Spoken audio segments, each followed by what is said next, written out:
সবাইকে আমার Facebook page আর YouTube channel में স্বাগতম জানাচ্ছি আর আমার মিনি ব্লগ में স্বাগতম জানাচ্ছি। আজি আমি আমাদের ঘরে আহি আর বিশেষ কোনো একটা কামে ঘরোয়া কামে যোৱা হৈ থাকে আর এটা আমি বাতাতে আহি যেখানে করে বা মা মই আর আমরা মানে 5 বহিন আহে মোৰ 3টা দিদি আহে এটা বড় দিদি আর বহনাই লাগে আর এদিকে আমার বহিন আহে একটা বহিন এটা এটাই লাগে এটা বহিন লাগে আর এটা সেকেন্ড দিদিকের বেটা প্রাঞ্জল এর নাম সোনু বলি के हकाला हमरा आगे बोल हाय एक बोले दिए बोली के ना जहाँ बनावर में बिजी है तब से और भी बटियान के गिला पहनाई से भी भाई गिला उधर के देखा जब और तो के आहे ना এটা লাগে সেকেন্ড বনাই আর ওইটা ভাই লাগে ওইটা বড় দিদিকের বেটা ওইটা সেকেন্ড দিদি তারপরে দিয়ে ভাই বসে সব কিবা কামে করতে আহেন আর এটাকে তো চিনি পারলে চিনাগিরিতে তো দরকার নাই কি জানি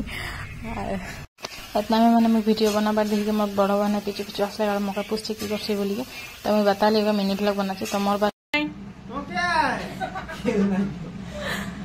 हेलो बोल दे हमरा सबे कहिया कैसा लागछे बताई दे हमदर के हम घर आसी कैसा लागछे तो के मौके भेट पाई कैसा लागछे अपना दिन पीछे या के भेट पाई तो फोन मीटिंग में लागछे अरे बोल दे कोन कोन मोर बारे में अरे एकर बारे में कोनो ना और बात ये दिया सी ना जानी के बारे ना जानी के बारे के लागे ने वाला चीनी भी दिन से के लागे की बोल दिन से क्या होते बारे तो इतना टाइम बता लग मोर बारे में अंदर बनाई देख लो कैसा बता लग मगे ना चीनी लोल लग तो आज खैर वीडियोটা इतना टाइम रहे नेक्स्ट ब्लॉग में मैं मोर बारे में निजे बताबो तोदेरके तो आज खातिर सबाइके बाय बाय।